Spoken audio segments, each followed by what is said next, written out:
Meta AI is the personal AI to help you with whatever you need. Plus, it meets you where you are.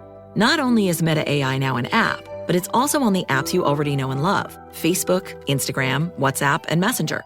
Plus the Ray-Ban Meta glasses. It's easy to access wherever you are. So whether you're talking or texting, Meta AI is convenient to use throughout your day. Experience our newest AI that's tailored to you by downloading the Meta AI app. Try the Meta AI app today on the Apple App Store and Google Play.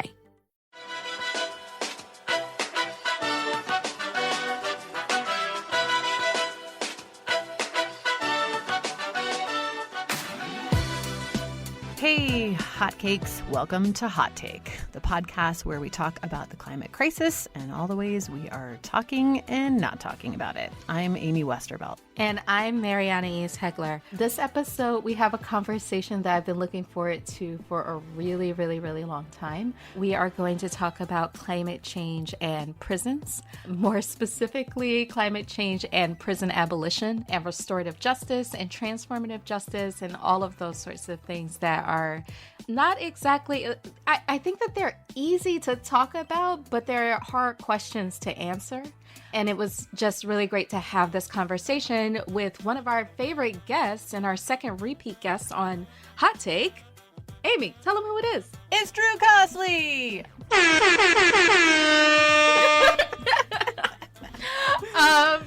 Drew is just a really great person to talk to. He's done a lot of, there actually isn't a lot of reporting on climate change in prisons in detail, but Drew has done some of that work. And he's also just a great person to talk to and have these messy kind of conversations with. So very excited to share this. I think Drew might be my favorite environmental journalist right now. I really like... Oh, you know they listen to the show, Amy.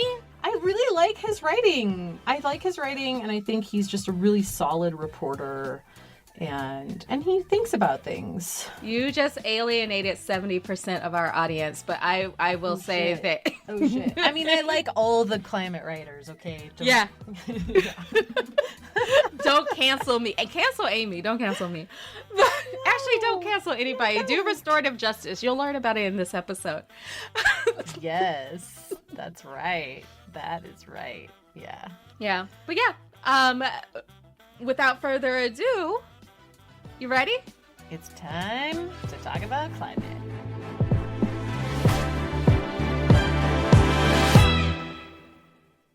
Drew, welcome back to Hot Take, our second repeat guest. It's great to have you back here with us. The last time that you were here, was it August or maybe it was September, but you were out in California like Amy and it was on fire and both of you had to cancel last minute because you lost your voices. How you doing now? I'm doing all right. I moved, and it's not because of all of the various calamities that could happen in California. It's to be, closer to home and closer to my parents.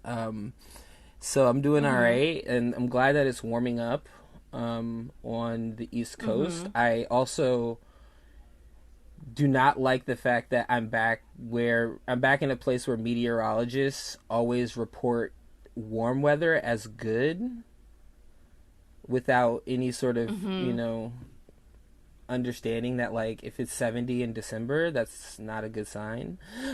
So I'm like getting used to being back home. But I'm doing okay. Yeah, good. So the main reason we wanted to have you on is to talk about prisons. Because in doing the research for this show, so many times I found articles that were like, most people don't think of prisons when they think of climate change. And I was like, how the fuck not? It's one of the most vulnerable populations on Earth. So if we're going to think of climate change, you should be thinking of the most vulnerable populations. And you don't have to look much further. And prisons are inhumane by design.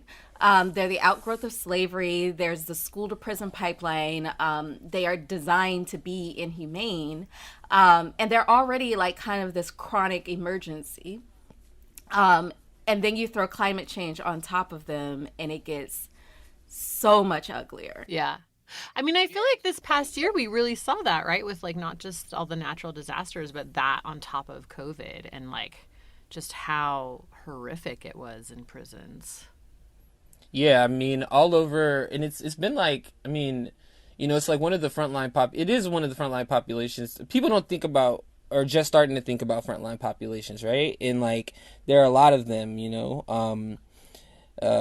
often when I report on the environment and climate, it's like race and class, but there, all these other vulnerable populations that are being impacted, and prisons have been sort of, for years now, going back to Hurricane Harvey, and Hurricane Katrina. Yeah.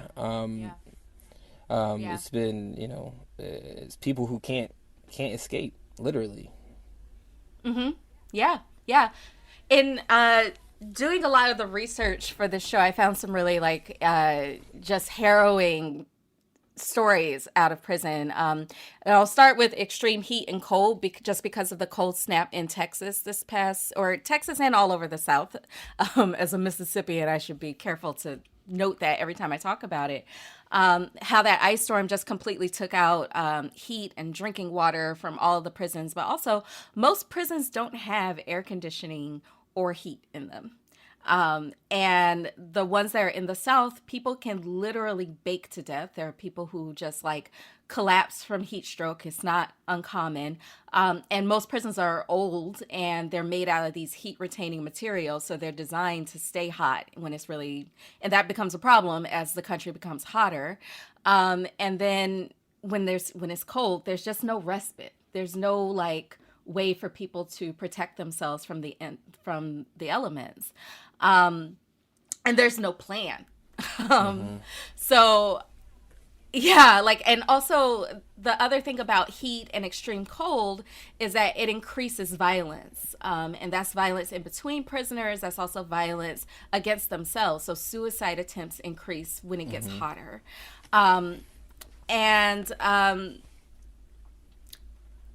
Probably the scariest thing I read about was about prisons in Israel, because this is a global problem, right? And it's going to be worse in certain parts of the country. So I looked at Israel, where prisons are underground, and where that means they have no ventilation at all, and they're designed that way to prevent prisoners from having access to sunshine, and it turns it into hell.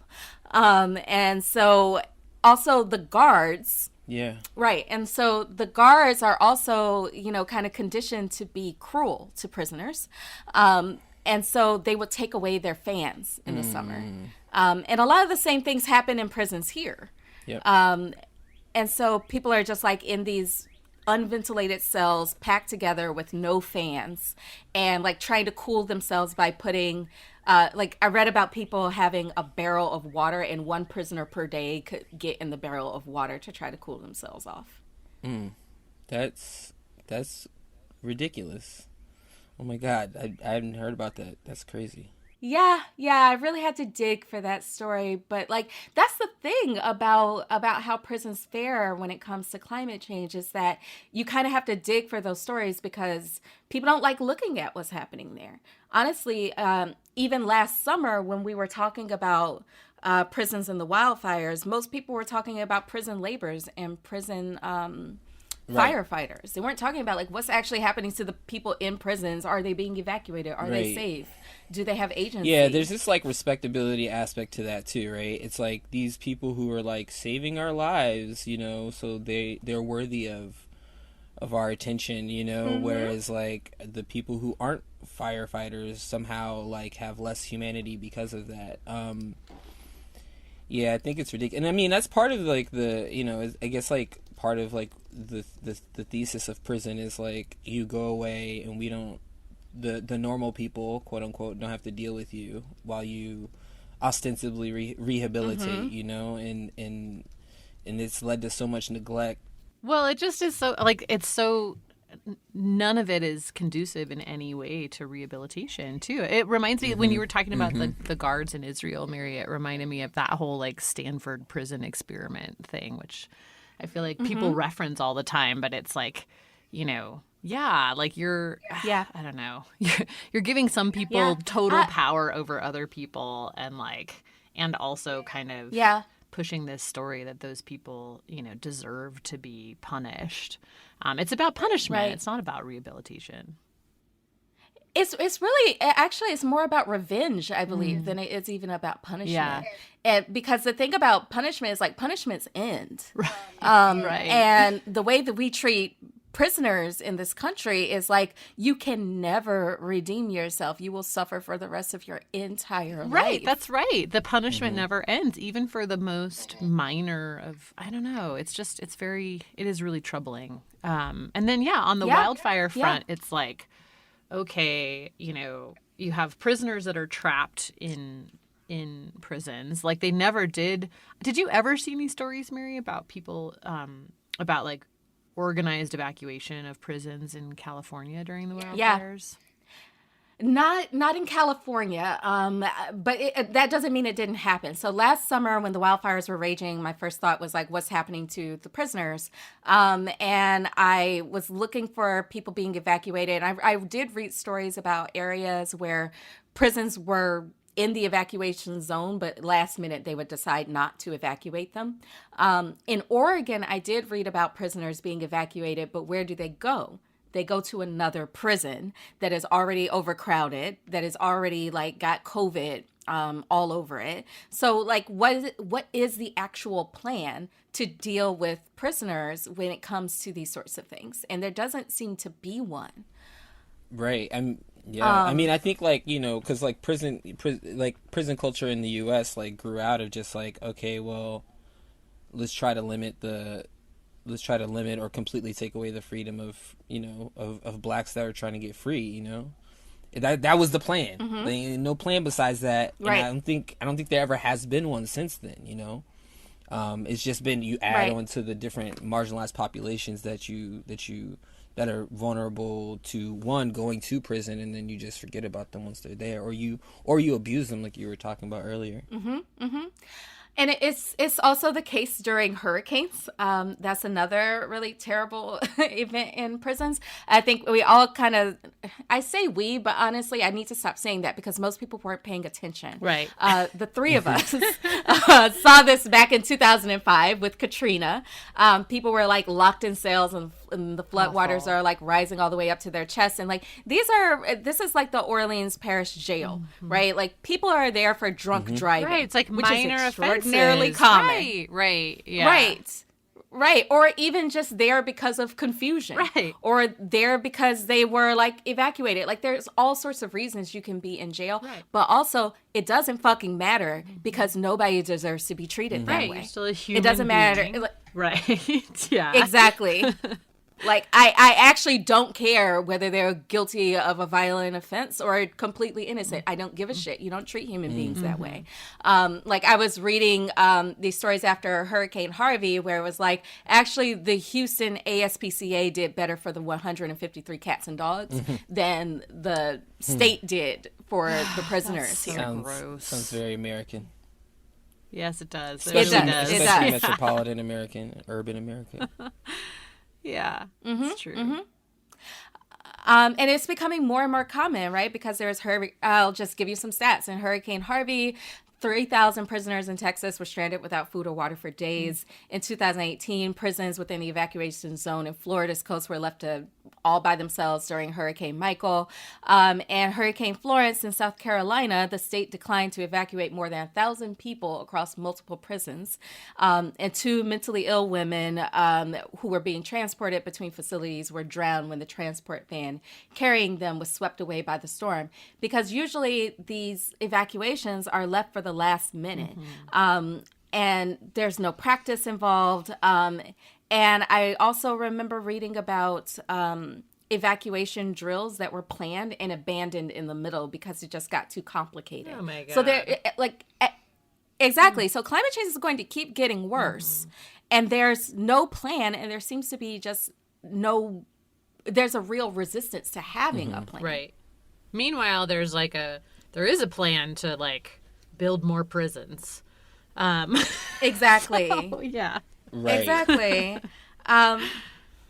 Yeah.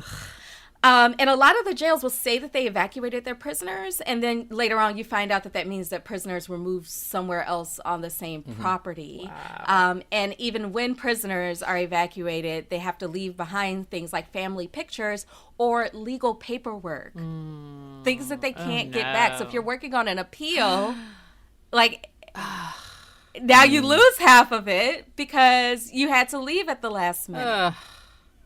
Yeah. Yikes. Right? Like these are all these like ripple effects that folks don't take into account. And I can tell that like I'm really bumming you guys out, so I'm just going to throw one more thing on you.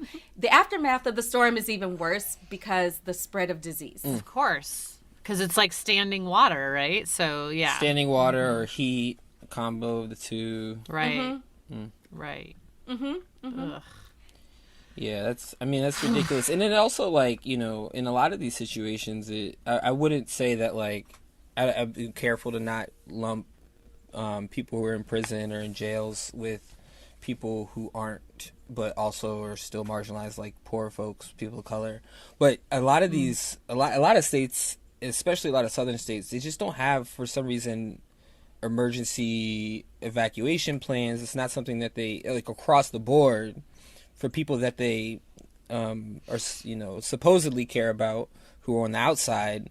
They don't have plans for them either. You know, like with Hurricane Harvey, there are people reporting that there just was no plan to get poor Latinx and Black folks to evacuation centers that were like far away from their communities.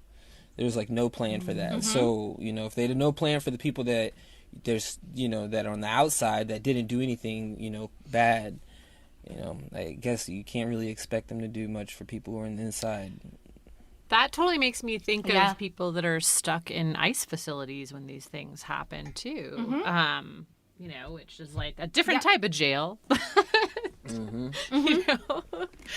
Oh God. Yeah. No, they suffer a lot of the same fates, to be honest. And the thing with ICE facilities is that makes it even more fucked up. I wrote about this in the newsletter recently. Is that ICE has full power to release people if they can't safely hold them. Right. They can just say, you know what, we can't do this safely, so we're going to let you go. And they don't do it. They didn't do it during the ice storm. They didn't do it during the hurricanes last year. They just don't do it.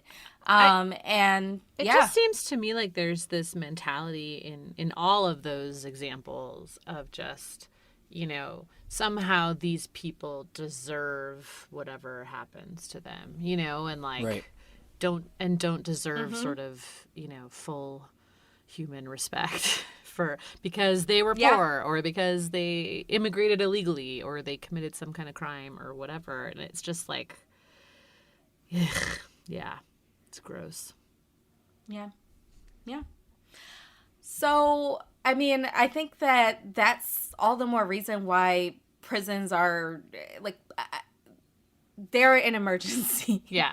And the emergency gets more, they're like this chronic emergency all the time. But climate change, I think, moves them into the category of an acute emergency. I think Drew's description of them as frontline communities is like, it's weird that you don't see that ascribed to prison populations that much, but that's absolutely what they are. And probably like, you know, the most vulnerable because because migration is not an option for them. Yeah, I mean, it's like stripped of, you know, the whole point is like to strip folks of their agency, right? And when you do that, like, it becomes hard for them to, because at least someone on the outside could, I don't know, like for example, like, it's a terrible thing to have to decide between, but like, if you know, you can at least go and hide in a different part of your house if you can't evacuate during a storm. Whereas, you know, if you're in prison, like, you know, they're not gonna loosen, you know, restrictions of movement or anything necessarily. Right. And I worry about it as storms and wildfires become more and more unpredictable, right? Because like just watching California burn last year. Yeah. One one little gust of wind and things become real unpredictable real fast. And to see prisons be that close to towns that just like completely went up in smoke and the state said, no, we're not going to evacuate them. Like that could have gone horribly wrong. Oh yeah. I mean, and it's really hundreds of people could have just burned. Yeah. It's fire is by its nature unpredictable. Like, it's always unpredictable. So like that's terrible anyway. And then like a big part of what's been happening in California is the big shifts in wind patterns and currents and things like that like make it even more. And it really can be, it's like a minute, and all of a sudden that's what happened when Santa Rosa burned a couple of years ago too. It was like people were, went to bed under the assumption that it was sort of far away from them and like literally had to run out of their homes to avoid dying. Yep. Yep. So, yeah. It's irresponsible and it's sadistic and psychopathic, honestly. I mean, I would say it's cruel and unusual. Yeah, sounds pretty exactly. cruel and unusual. I mean, prison in general is just cruel and unusual, but yeah, it's even more cruel and unusual.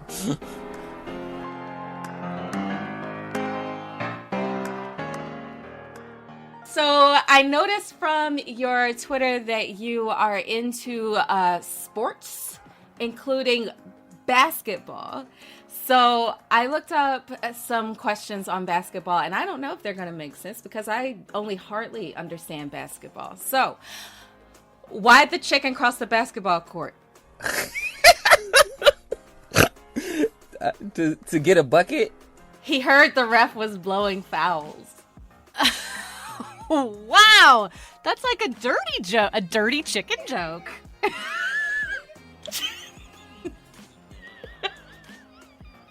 Is it? What does blowing fouls mean? I thought that was like a basketball term. I mean, Amy took it one way.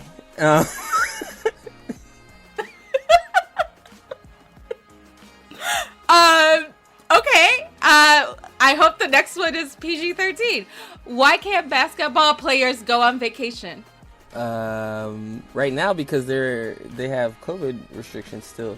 No, that wasn't a good answer. Let me see. Because they can't travel. You got it. Nailed it. I don't know what that means, but you do.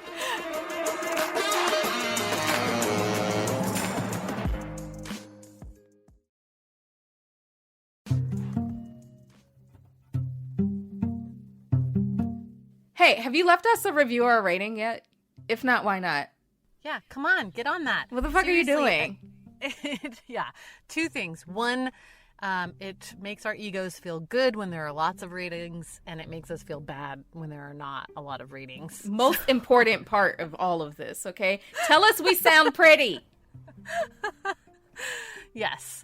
And two, it is actually the way that Apple decides whether to show your show to other listeners. So yeah, it helps us go up in the charts. It helps us find new listeners, all those things. Right. And if you have a negative review, we have a special system for that. Make sure you send it to brian.kahn@earther.com. That's BRIANKAHN@earther.com. It'll get to us just in a special package. Yes. Perfect. Go do that.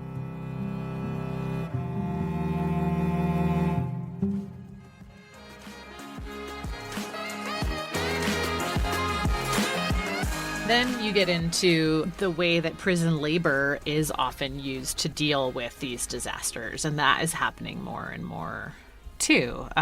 You mentioned the prison firefighters in California. Just this past year, I think they finally were like, okay, fine.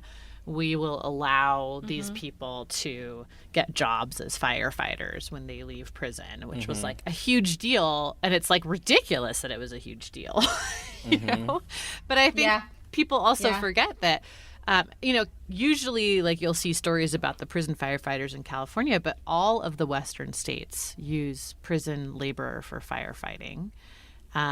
Arizona, it's like, actually, there are more prison firefighters than non-prison firefighters. Wow. So, hey, Arizona.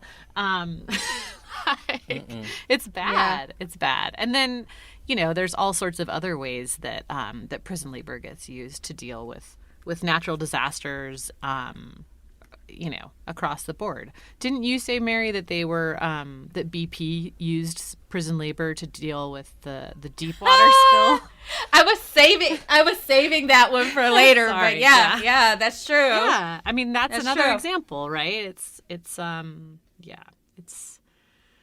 really gross. And there's been some interesting kind of academic scholarship around the fact that around the idea of mass incarceration as like almost a tool to deal with unemployment, because if like a bunch of your unemployed people are in prison, you don't have to count them in your unemployment numbers. Yep. Oh dear God.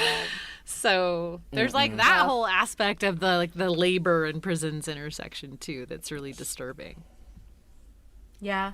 That's crazy. Yeah, I mean, it's like, if you think about it, it's just like the simple analogy of prisoners picking up trash. It's like left to do undesirable jobs, right? Right. And even more undesirable, sort of you can justify them doing more undesirable jobs because they're supposed to be getting punished. As you mentioned earlier, right. Mary. Mm-hmm. It's ridiculous. Yeah. Yeah. Yeah, it's like the chain gang. And I also want to note that it's not just fires that prisoners are fighting, right? Like a lot of them are also like the people who sandbag after floods and after hurricanes, right? And that is after their prison has already flooded and they had to stay there through the entire storm, right? So like, and that to me also brings back images of the 1927 flood of the Mississippi River, which I've been obsessed with lately, and how it was either prisoner labor or it was Black people from like just nearby plantations or nearby towns forced to work on the levees at gunpoint. Because you could put one picture up next to another, you kind of can't tell the difference. Like the uniforms have changed a little bit, but you really can't tell the difference. And it just like, again, highlights how the prison system is so closely tied to slavery. And I think I was listening to, I think it was the Ezra Klein show, and he was talking about how, how disproportionately Black people are in prison in the United States, and how if that were the case in somewhere like Germany, that Jews Disproportionately imprisoned, you wouldn't be able to look at that and not see the problem. Right. But in America, like that is very much the case, and people are not seeing the problem. Yeah. Yeah. The other thing is that they're paid so little. I'm seeing like between $2 and $5 a day, and they are not allowed to organize. They're not allowed to speak about their working conditions.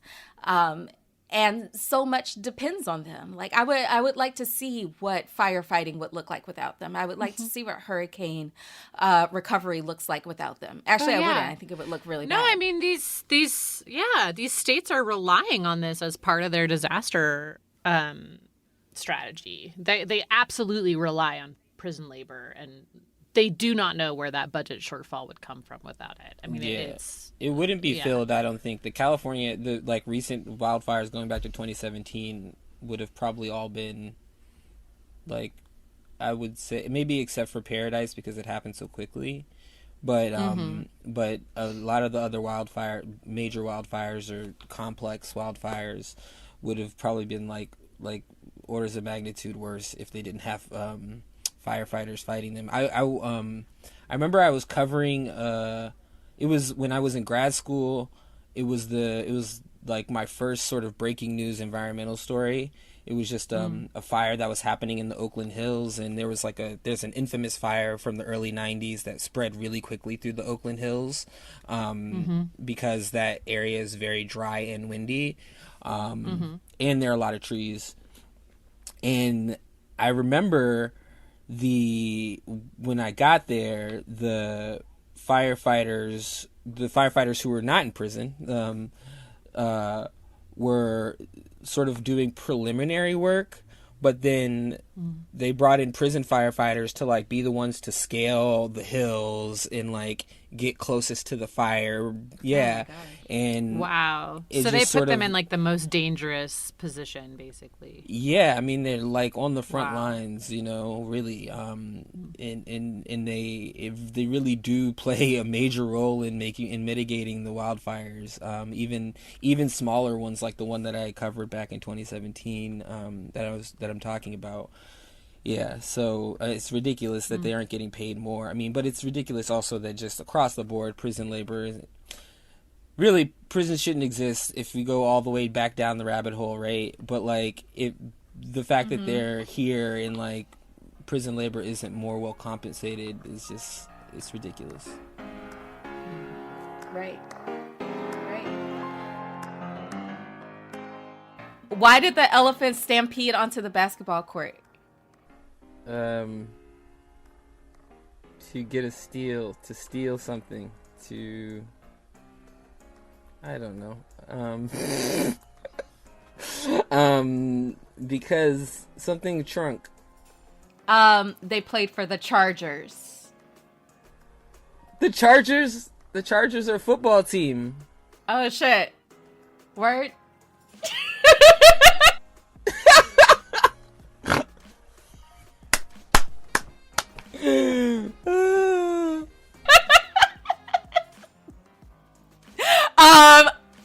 Why did Cinderella fail at basketball? She had to leave the ball, right? Exactly, yeah. Because she ran away from the ball.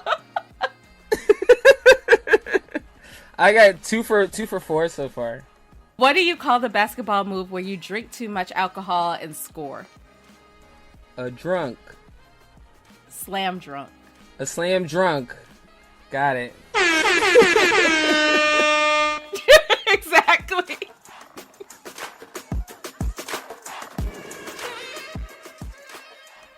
So that takes us into the other thing that I think a lot about how climate change affects prisoners and affects prisons, but I don't think a lot, to be honest, about how prisons affect climate change. Mm-hmm. And Drew, you've done some writing about this that like completely opened my mind to that. So I was wondering we could get you to read from your January article how the U.S. prison system contributes to climate change. Now, research in the sociology journal Social Currents suggests that the prisons and jails that cage them are also contributing to climate change.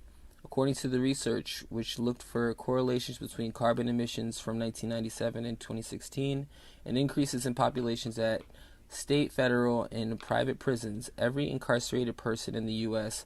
accounts for a 0.481% increase in carbon emissions.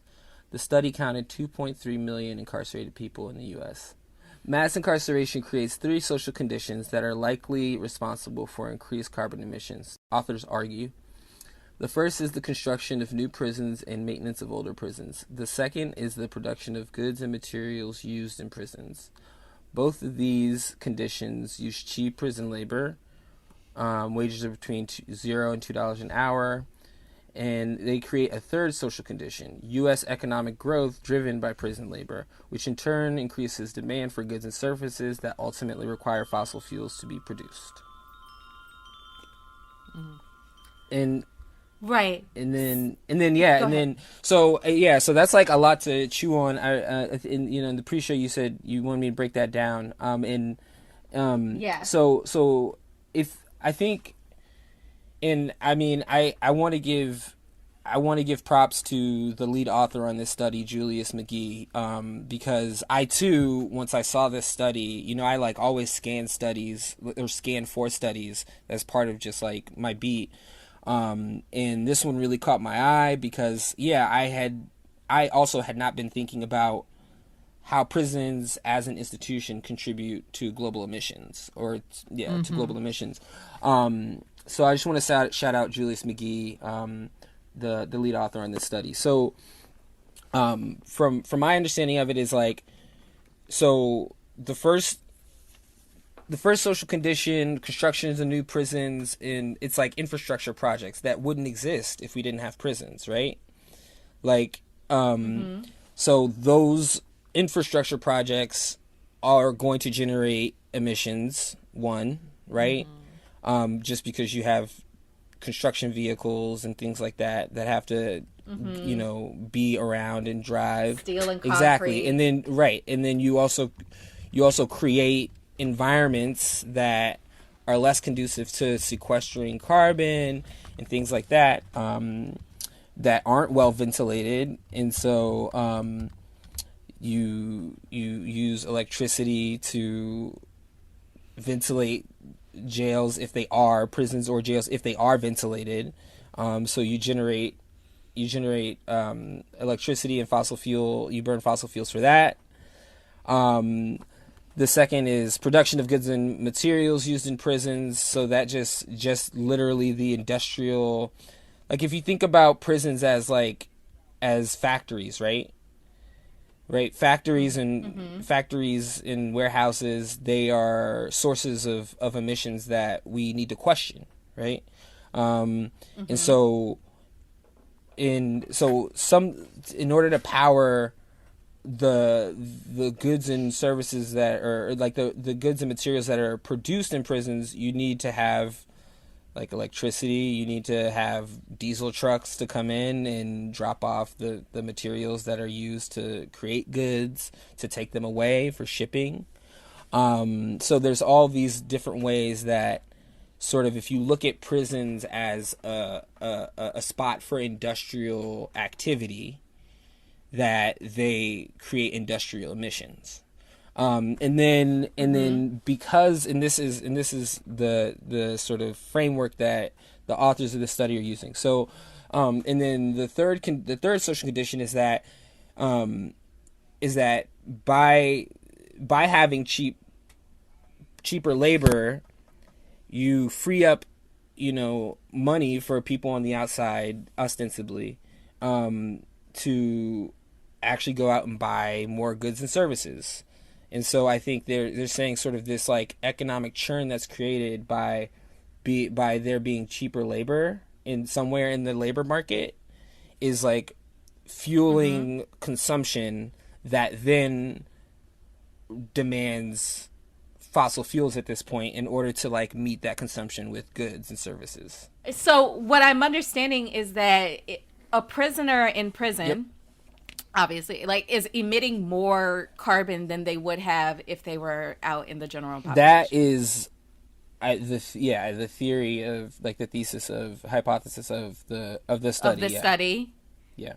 Yeah, and so I just hear that is incredibly fucked up when I think about what we were just talking about, how prisoners don't have access to heat, they don't have access to air conditioning, they don't have computers. Like, so they're emitting more carbon without any of the fucking benefits, right? And so, like, I think about all the people that I'm sure you've both also seen on Twitter who are like, oh, you're worried about climate change, but you just typed that tweet from your iPhone. Well, maybe you should just like drop all of that, right? And then I think about prisoners are emitting more carbon completely against their fucking will. Right. Yeah, and I mean, it's also like, if you think about it, it's just like these other cycles, right? That other marginalized people get like caught up in. I'm sure that there's probably like patterns of consumption that create more global, like that create more emissions that like, so like, I don't know, like I'm trying to think of like a good example, but here's a good example. People who have to commute to work, like essential workers that have to like commute to work, even in the pandemic, like these aren't necessarily jobs that these people chose for themselves. They had a set of circumstances in their life that led to them needing employment, and they go to do this job, right? So like, it's it's just like these cycles where people are, one, they're robbed of their agency, and then they're left to sort of deal with the consequences of cycle that they didn't necessarily have a lot of like sort of control in creating. Yeah, that's a good example. I mean, this is why I hate the whole like, oh well, what about your individual choices? Because it just like, yes, individual choices are a thing that are, you know, but it's I feel like the the segment of the population whose individual choices actually make a big difference on this stuff are never the ones that are being criticized for not making the right individual choices. You know what I mean? Yeah. Right. Yeah. Right. Yeah. And when you're like dealing with a system like this, how many of your individual choices are actual choices? Yeah. Right, exactly. Exactly. Yeah, exactly. That's what I mean. It's like there's maybe like 5%, 10% of the population who have real agency, who like should be criticized for not making different choices because they can, you know, but like the vast majority of the rest of us are dealing with a constrained system that offers increasingly fewer choices the more marginalized you are. Yeah, I this is like off the top. This is like a little bit well, it's just really off topic. But yesterday I published a little bit of a dunk on these comments that Mark Zuckerberg made about smart glasses and augmented reality and virtual reality, and he's like, this is gonna like put a real dent in climate change because look at how many people worked remotely last year, and look at the and then look at the dip in global emissions, and like that is some rich people stuff, you know. Like that's for that is for people who have that economic privilege to be mobile, to like go move to the middle of nowhere in the middle of the pandemic, and you know, or do a little road trip, like, you know, like that's not everybody. And well, also, I hate that stuff, too, because so I live in a place that a bunch of, like, rich Bay Area tech people have moved to in the pandemic, right? And that, like, I'm probably bunch of them will be, like, buying up those glasses to do their remote work. And what it's doing is, like, driving up the cost of everything, eating up all of the housing stock, so there's, like, almost no places to rent anymore. Overcrowding the schools, like creating huge problems around infrastructure and resources and whatever. And it's just like there's no consideration given to that. They're just like, oh, isn't this great? We don't have to live in San Francisco anymore. You know? Yeah. I'm sorry for you. I'm sorry for you, Amy. Thank you. I just want to read the headline to Drew's piece just because we're on this rabbit hole. Mark Zuckerberg's comments on smart glasses and climate change are not based in reality. Well, perhaps virtual reality, but that's about it. Yeah, that was a fun one. You know, I'm always writing about you know, sort of bummers of topics, and so, you know, it's fun to flex on Zuckerberg a little bit. It's fun to do a dunk once in a while. A little dunklet. Yeah, a slam drunk.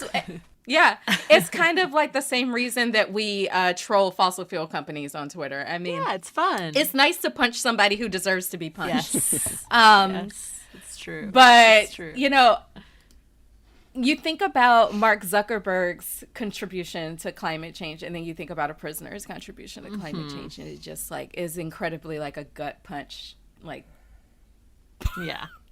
it's just really deflating. And the other thing, you know, to note here is that it's not just prisons that are part of this problem. It's also police. I know that you did some reporting on this last year that we also talked about the last time that you were on the show about how police bring pollution into communities. So can you just like give us a reminder about that? I mean, it was sort of like conceptual based off of the work of a lot of young environmental justice activists, for a lot of them from the West, who marry environmental justice with prison abolition and police abolition work. So I don't want to take credit for that, but just like you think about the types of pollution that law enforcement agencies bring into communities, like noise. There's additional noise pollution from their sirens or cars. If they, you have those scarecrow cars that are just sitting in, and sometimes just like running with somebody sitting in there, and they're not really monitoring the community, but just sitting in the car to scare people. You got light pollution from floodlights. Obviously, additional emissions from police vehicles that probably wouldn't be there if we didn't have police, or if we had at least less police. And it's just sort of like this. It's like you have to take those things into consideration too when you think about someone's overall like health, and especially like their behavioral health, and the choices they end up, or the choices that they make, or the fates that they're ascribed to, that are right available. Exactly. And so I think it's just worth highlighting that, like, even people who the people who end up in prison sometimes grew up in communities where they did not really have a lot of choice in what impacted their behavioral health or what impacted their like physical health. That's right. So yeah, so it's just like, just another part of the cycle we're not looking at. Exactly. And around that exact same time, you published that last summer, there was a story that broke about fossil fuel companies funding police departments because the worst people are always the same people. Amy, you did a lot of, like, you actually kind of broke that in Hot Take. Yeah. Which I love telling people. Well, yeah, I saw, it was, Chevron was posting all of their, like, Black Lives Matter stuff in the week of the George Floyd protests, and I was like, wait a minute, I remember, like, I reported on Chevron and Richmond as like a local reporter a long time ago, and I was like, I'm pretty sure there was something in their refinery update plan that included like a lot of funding for police in Richmond. And then I dug into it more, and I was like, yep, there's that line item. And like I remember the chief of police at the time saying that basically, they would not have as many policemen in Richmond if they didn't have Chevron chipping in. It's just like really weird targeted thing. It's super weird. It's super weird. And then I do think there was a couple of researchers reached out to me shortly after that, and they were like, oh, like we've been wanting to research this, and so they looked to see what other police departments were getting funding from fossil fuel companies. And honestly, it's like wherever they have a refinery, they're chipping into the police. So, yep. Yeah. Yeah, I mean, it's like, so it's really funny because, like, you think about it and, like, who that's targeted at, because Chevron in Richmond is, like, could be a case study for like, for astroturfing. But like the police, the increased police presence is meant to target the more affluent people in that community, right? Like, who can afford to move away from the Chevron refinery, right? There's weirdly, Richmond is weird because there is at least one affluent community that's like downwind of the refinery or like right next to it in Point Richmond. It's actually good that they're there because, like, some of those people are activists and they are concerned about the environment, and they have more influence in time and to try to try to shut down Chevron's refinery. I mean, that's what needs to happen to that refinery. Yeah, totally. Yeah.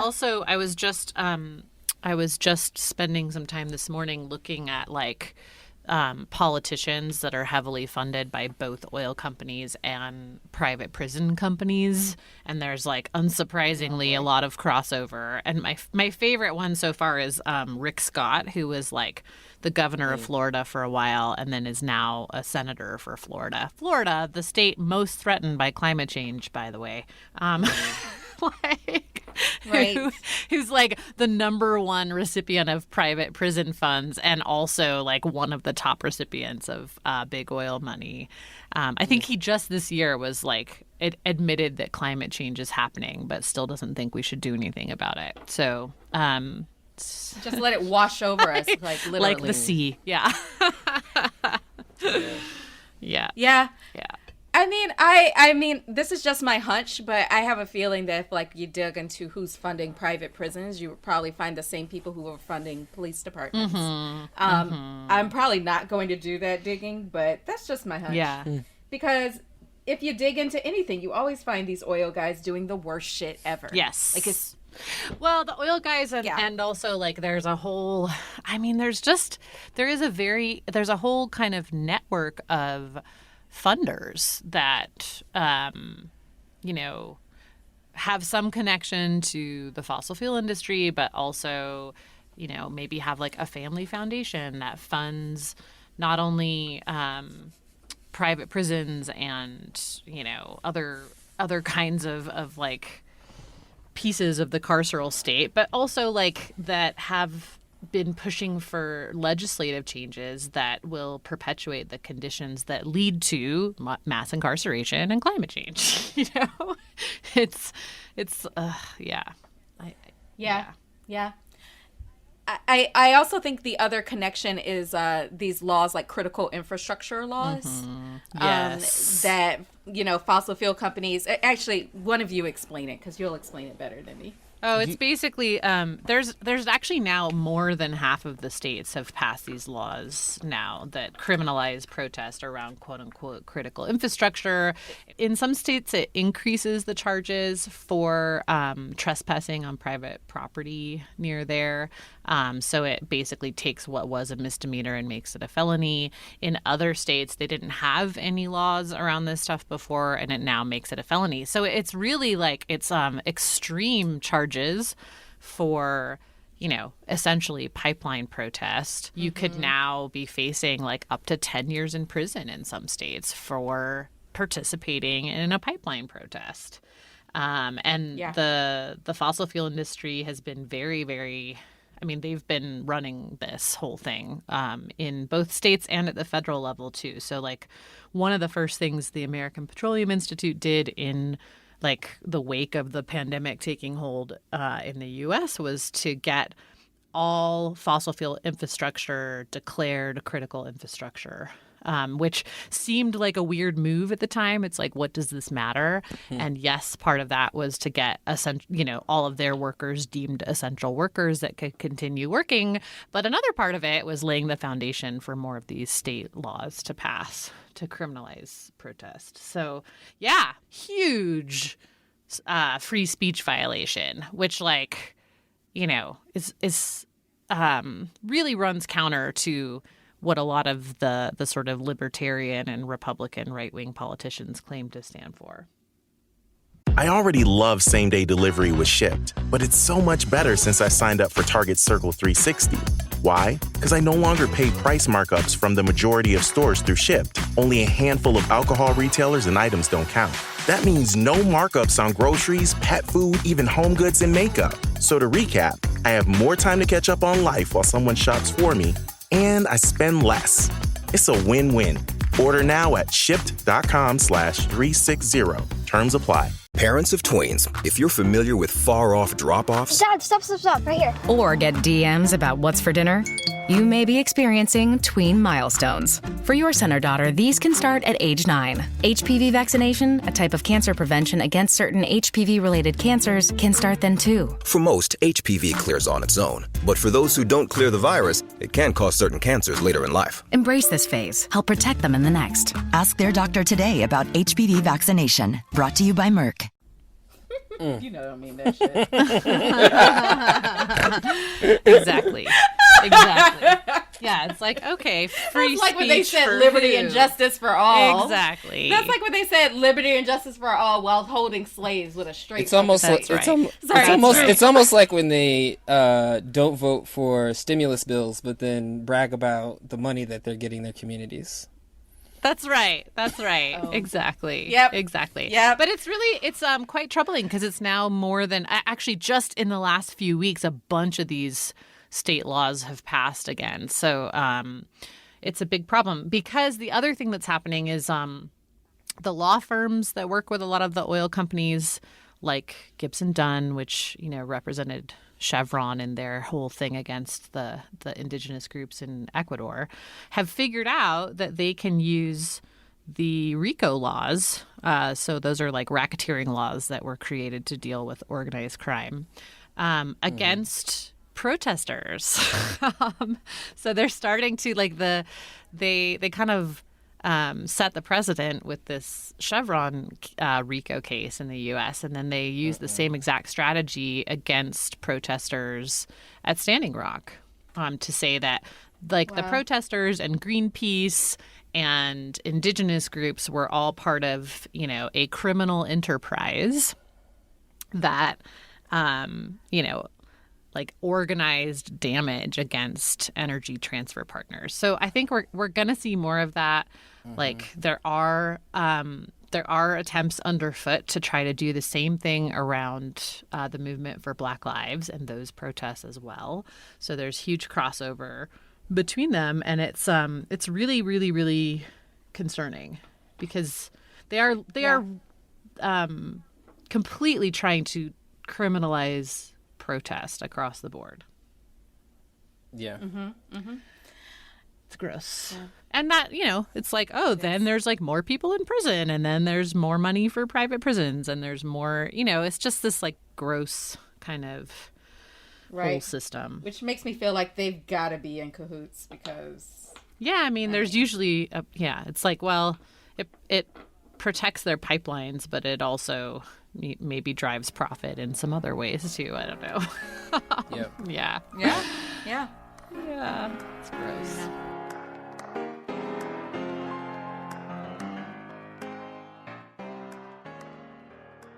Why did the fish refuse to play basketball? Because it couldn't save Pittsburgh. That's an old movie reference. What? It's an old movie reference that... Never mind. Sorry. But that's my answer. He was afraid of the net. Why hasn't Europe ever won Olympic gold in basketball? Because black people took over the sport. And they live in America. Because Europe isn't a country. This is true. What do an angry bunny and a pro basketball player have in common? They both got hops, yo. I don't know. Exactly. They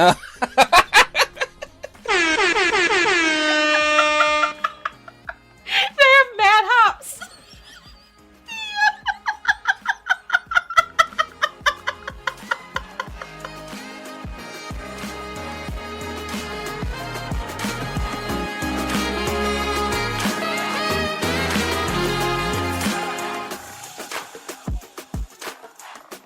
I think that brings us to the pretty big question around this, which is I feel like it's kind of clear where I stand on this. I don't see how there's a future for prisons.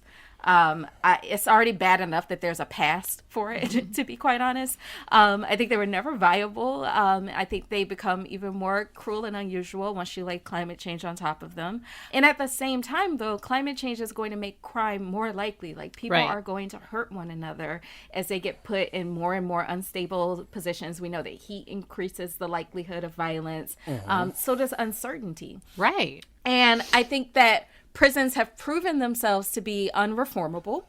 And they themselves, that was another very interesting thing I learned in the research for this show. They're the result of reform themselves, because people used to be publicly flogged and drawn and quartered and hung in the public square. Right. And so then prisons were presented as this more humane alternative, but they're not humane. Right. So what do we do now? I am a budding prison abolitionist. I'm not I have some books on order. I feel like I need to educate myself more before I can claim that mantle. But I don't believe in a future for prisons, and I don't know where y'all fall on that. Yeah, I mean, I agree with you. I'm you know, you can be, yeah, I think we all probably spend so much time on Twitter, we're afraid to claim things because we have like these awesome like experts who are like way deeper in on issues than we are, right? But like, you know, like you can be just like how you could be like a basketball fan tomorrow, Mary, if you decide to be. And you know it's fine, but you don't have to know much just to to feel something in your heart, or right, and know that you feel that way. And for me, it's definitely like, I definitely think that we need to abolish prisons and police. That's just I think it's to me it really drives down to like really existential questions about like how we relate to one another and in what we think should happen to people who do things that we think are wrong. That was like a very long-winded way of saying bad things, but so that's where I stand on it. Yeah. What about you, Amy? Yeah, no, I totally agree. I spent a period of time like extremely obsessed with restorative justice and like hanging out in schools where they were like had restorative justice programs running to deal with sort of school discipline, and I was like 100% this is how we should be like running all parts of society.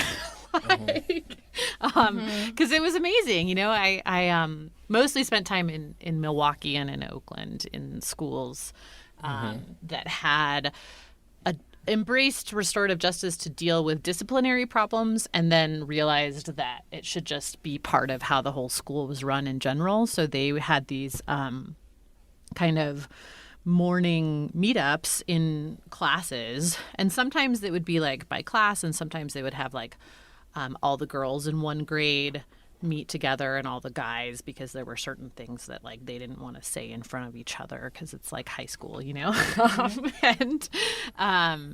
and they just would like everybody would kind of talk about what was going on in their lives, and the guidance counselors and stuff were like, it's really hard to bully someone when like what's going on in their life, and so they were doing this kind of daily thing to just foster like real sense of community in the school. And then if something did happen where like there was a fight or like someone's phone got stolen or whatever, they would bring together kind of all of the stakeholders, including witnesses that were there, and the two or more like main parties involved, and like their parents, sometimes grandparents, and just talk together about like what would repair the rift in the community. So it wasn't about, how do we punish this person? It was like, okay, this incident created a problem, created like a break in the community, and how do we repair it? And like, it was amazing. It was really amazing. I really was like, oh yeah, like this is a better way for humans to relate to each other and a better way to structure, community. Well, since you introduced those terms, I want to just share a definition I found in an interview that I actually found pretty useful. Because restorative justice and transformative justice are words that I kind of thrown around a lot. Restorative justice is to try and restore relationships and how they were prior to the harm being done. And transformative justice is the purpose is to try and transform communities so that harm can't happen again. So these schools were kind of doing both of those things. It was like, it really works. It works so well, and it's so healthy, and like it's just like, oh my god, I wish that every adult I knew had like gone to a school that did this. Right. Sorry, well, Drew, you were saying something. No, well, the second definition with transformative justice, like some of the stuff you were talking about earlier, Mary, with like crime is going to go up because he's going to like that's not a given. Right? That's what we know happens or has happened, but it doesn't have to be the future, even though climate change is going to get worse. Like, that's a great point. Yeah. Like we can, and like communities are structuring themselves to try to, you know, to be able to be resilient. And this is like probably like a way that, you know, hopefully like more and more communities will start to try to like adopt like principles of restorative justice and transformative justice, so that, you know, people are hopefully making different choices, even if the circumstances are worsening, right? I think it's important too. Like I before I got into, or sort of the way I got into restorative justice was like I was like researching forgiveness therapy, and then that led me down to like the restorative justice rabbit hole. But one of the things that all the researchers I talked to said over and over again was that like they think there's a misunderstanding that a lot of people have, that like restorative justice or forgiveness leaves out accountability, and it definitely does not. It's not about like some sort of, you know, like I talked to one parent that was kind of nervous about restorative justice in schools because he was like, what if like if my kid gets beat up, like I don't want to have some kumbaya moment where the person who beat him up just like gets off scot-free. You know, like that was the the feeling.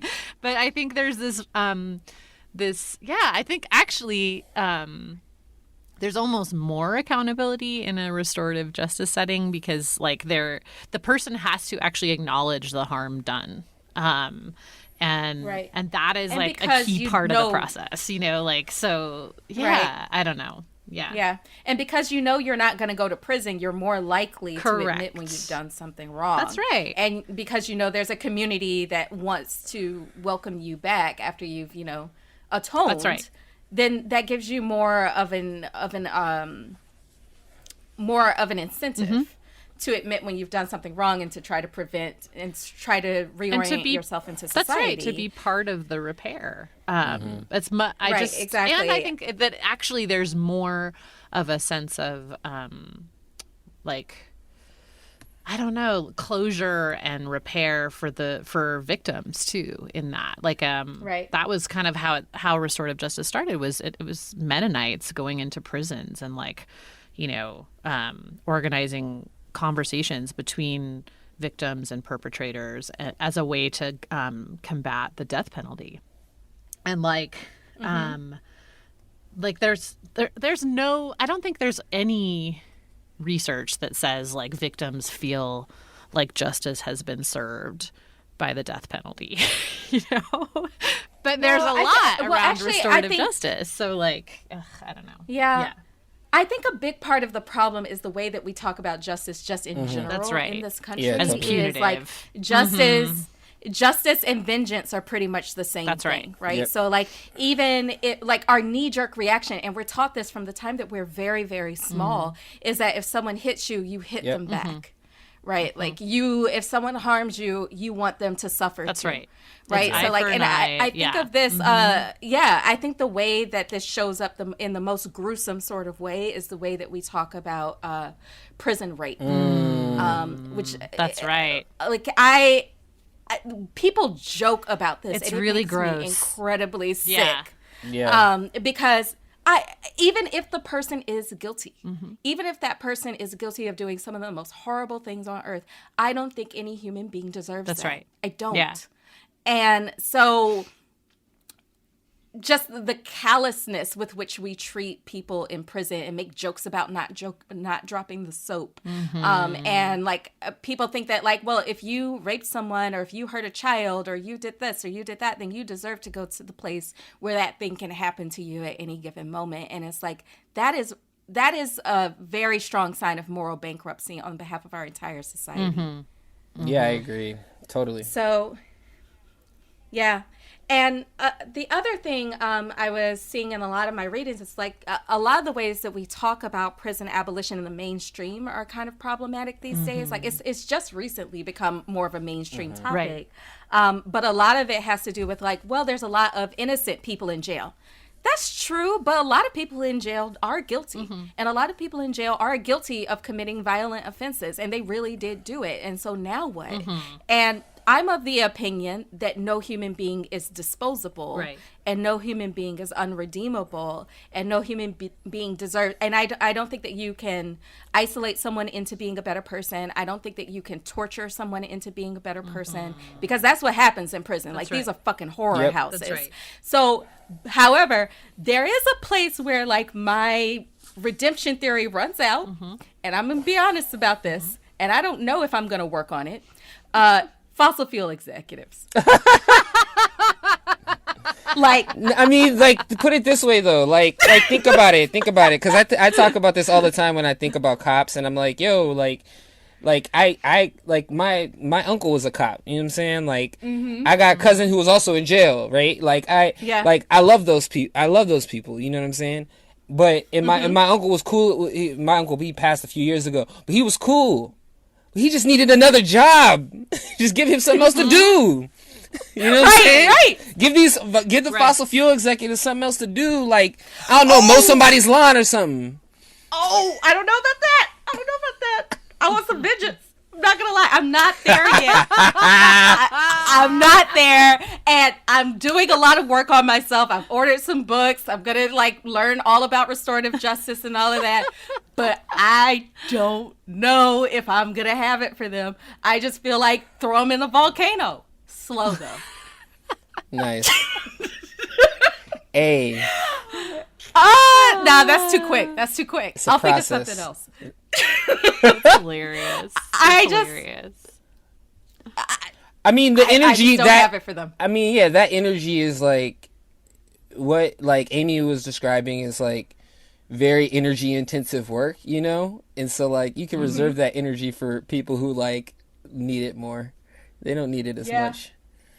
I mean, they're like committing ecocide. Like, that's even more than genocide. Like, and they're like walking around. They have missed a critical step in the process, which is acknowledging harm. So, oh well, what's his fucking face? David Koch is out here on an apology tour. I know. Anyway, they could rot in hell. That's for damn sure, as far as I'm concerned. And I would be fine with preserving prisons specifically for them. Only for them. Yeah, I'm telling you, I'm not all the way there. I feel like everybody else is redeemable, but not them. And probably, you could throw in Trump. Yeah. Yeah. Well, he's basically a fossil fuel exec. I mean, pretty much. But also in restorative justice, there is a world where there's different types of jobs for, like, your uncle who's a cop. Or there's people still a who lot are of in care work prison. that needs to be done to, like, avoid. I mean, that's the thing is, like, and this is what I always think about when it's like, people are like, oh, this person deserves this or that. It's like, and this is such a huge part of both forgiveness therapy and restorative justice is, like, empathy for where that person came from and what led to them committing that harm, and like the vast majority of people, it's like a combination of poverty and abuse and, like a lot of systemic things that were stacked against them from the jump. I'm sure, yes, there's like a small handful of people who are psychopaths and like we have to figure out a mental health system that can deal with that, but like, like why don't we put that whole, like all that money and that whole infrastructure to work addressing the conditions that lead to crime, and like, and repairing that. And your uncle could totally have a job doing that. Right. Right. Yeah. I was trying to have that conversation with my mom because my mom is now like, like an old lady who lives by herself and is a little bit like afraid of everything. And so I think that like, she's like, if there's no police, I'm not going to be safe. And I'm like there could be, there could still be systems in place that like, will help you if you're scared that someone's like breaking into your house or whatever. They just don't have to look the way they do now, Right. Right. I don't know. Right. I think that's honestly what victims of crimes usually want. It's like they want to feel safe again. But in our society, we equate that with the person who hurt you having been like punished and like broken into a million pieces and put far, far, far away from you. That's right. And that's not the same thing as safety. We also have this like conception of perpetrators as like super villainous, and it's like, how do you know that that person didn't like replay the shit that they did already like 7 million times in their head, you know? Right, exactly. And like have already like punished themselves a ton for the shit that they did. That's so right. I don't know. That's right. Yeah. I was telling my mom too. I was like, well, what would make you feel more safe? Like a policeman that might show up and like shoot someone on your front steps, or like a community where there are no homeless people and there is no extreme poverty driving people to like break into other people's houses to begin with. You know? And she was like, I guess I hadn't really thought about it that way. I'm like, yeah, like it's not, you know, I don't know. It's the same. I don't know. It's like the same with all of like the climate stuff and the health system and everything else. It's like we have to stop only addressing problems at the very, very end of the cycle. Yeah. I actually think that is why prison abolition and restorative justice need to become a big part of how we think about climate change and climate action, because we are at this critical moment where we have to reimagine everything. Like we just don't have a choice. And so this is one of the things that needs to be reimagined. And I think, Amy, you were reading, or you were telling me you were reading about this, that like the system that gives us prison is the same system that gives us climate change. That's right. It's like it's all, you know, when I feel like if you peel it back far enough, you get back to power structures, you know, domination, white supremacy, all of these things that are the root of like every major problem that we're facing. And it requires a rethinking of community and what we value as a society. And, you know, extraction is extraction, right? And justice is justice. Like that's right. And abolition is abolition, right? And this could be like the ultimate abolition. And so it does bother me that when I was reading about all of this, that you don't think of prisons when you think of climate change. It's like you've never loved anybody in prison. Right? And like you don't think Black people are reading your articles because most of us have loved somebody in prison. Yep. I'm also reading a lot about like some of the leading voices in the prison abolition movement. And one of them, Ruth Wilson Gilmore, is all about environmentalism too.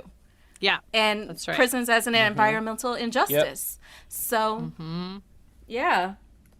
Yeah, I was going to say there's like this like there is also this like generational I've seen from covering, and maybe I shouldn't be saying this like in a public setting, but I just from covering and talking to environmental activists of all ages, especially the environmental justice movement is very like linked with the elders, or like are bringing along the or like bringing along the younger people, but there is a bit of a like sort of rift in terms of how they view policing in prisons, with the younger folks wanting there to be abolition of police in prisons, and some of the older folks having, you know, experienced the worst of, you know, of like the drug wars or, you know, stuff like that, where, you know, they sort of still see a role for prisons and police along with that. But anyways, this is an aside. Yeah, that's interesting. No, I do. I mean, I think it's hard for people to imagine something completely different from everything they've ever seen. Right.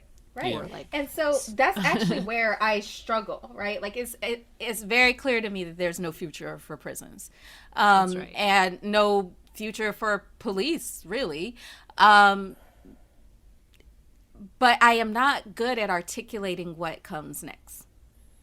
Well, I mean, I think there has to be a transition period, too, because unfortunately, a lot of people in, you know, like what do you do with people who have been in prison for 20 years and are so badly damaged from that, that it's going to take a lot to rehabilitate them into, you know, being able to be part of a different type of society. And then you also have to like, I don't know. I mean, I think about it the same, again, like so similar to the energy transition stuff too. It's a major, major, major undertaking, and it's not going to be a one-step thing. You know, it's like there's a period of like real transition in a very, very like major way that is way beyond just, you know, a different type of power source or, you know, a slightly like a different job for police. It takes like just such a massive rethinking of how we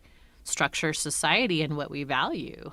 That it's going to be a transition period that might kind of suck at points, you know, like we might really fuck it up in some ways, but we have to like try something new.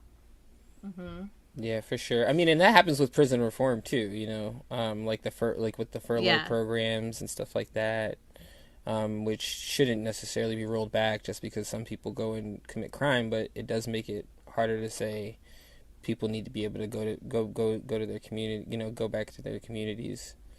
And then I was gonna say, like, it seems like people from how I hear people talk about in the past year since the quote unquote racial reckoning, how I've heard people sort of who were not familiar with prison abolition before to any degree, there's like two camps. So like the con camp thinks that prison abolition is going to mean that tomorrow is going to be the purge, right? That like motherfuckers just get out of jail and run all out of jail and kill the prison guards on the way out and go rob everybody. You know what I'm saying? Like, and then the people who are pro think that prison abolition is going to be like the scene in The Wiz when Eveline gets killed and everybody strips off their thing and do Brand New Day, the dance. You know what I'm saying? Like, it's not going to happen that quickly. Either one is not how it's going to be. It's going to take some time. That's right. Yeah. I think that's important, and again, like it's so similar to me of like how I see people talking about climate change and the energy transition too. That it's like, you know, people think either like from one minute to the next we're gonna be back to like, you know, subsistence farming, or that it's gonna be some kind of fucking hippie utopia. And it's like, yeah, probably neither, guys. Like, you know, there's just a lot of room in between those two. Yeah. That is the other thing that I was running up against in reading about this was like, no, prison abolition can't be an immediate thing. It's not like the same as the abolition of slavery, which also was a lot more gradual than most people think it was. That's right. Yeah. So there's that, but it's like if we are going to like let people out, like there's two things, right? Like there's stopping people from going into prisons and also getting people out of prisons, and both of them require a complete overhaul of how we do things and how we think about justice. So the work I've been trying to do on myself is one, to like, you know, take my education in this more seriously and like actually go beyond my intuition and into more like actual knowledge. So trying to read more about it and learn more about it. I think the other thing is to like retrain myself for how I think about justice. Because just like I said, the whole society has been trained to think about it in this vengeful kind of way. So have I. And so some of the reading I've been doing has been like, we should ask victims what they want. And I worry about that. Because if most victims have been trained to think of justice as vengeance, you ask a victim what they want, a lot of the time they might say what they've been trained to say since they were a small child, and that would be that they want the person who hurt them to suffer. So like if a victim of, let's say, like one of the worst crimes, like child abuse, says, I want my abuser to go to prison, I don't believe in prisons, but I also would want to support the victim. I don't know what to do in that situation. Yeah, that's tough. I don't either. Yeah, I don't either. I'm sure that like, yeah, for me, I don't know the answer, and I feel like there's probably people who've thought about it a lot more than I have. Yeah, I'm not sure what I'm sure there is like an answer on that kind of stuff from the abolition community. But because it feels weird to be like, oh, we have to talk victims into understanding a different form of justice. That doesn't feel great either. Right. But I don't know. Maybe that is part of it. I don't know. Yeah. Yeah. I mean, I think that's why I wanted to have this conversation, right? Because there aren't clear answers here, which is what makes it a really interesting conversation, one that we have to keep having and normalizing. So, yeah. Thank you for coming on. Oh, sorry. Go ahead. No, I was just saying, just keep thinking about. I mean, I think. Yeah. We have to keep thinking about this stuff and having these conversations and expanding them to our families and communities. Well, that means, Drew, we might be having you back on here sometime soon. So will you now accept our third invitation to Hot Take? Of course. Are there going to be more basketball puns? No, I'm going to figure out something else to troll you on. Okay, great. That's fine. Just remember that the LA Chargers are a football team, not a basketball team. I forgot all about that already. What do you call a piece of cheese that likes to shoot hoops? I'm going through my cheese dictionary in my head. Brie, cheddar, Swiss, mozzarella. Yeah, you got it. Swiss. Get it? Swiss.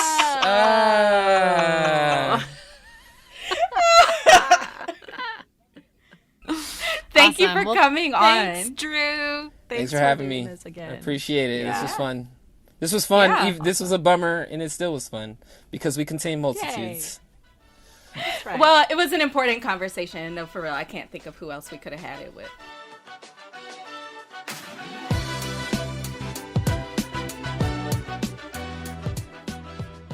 Huge thanks to Drew Costley for coming on and talking with us. You can and should follow him on Twitter. He is at Drew Costley, and Costley is spelled Costley.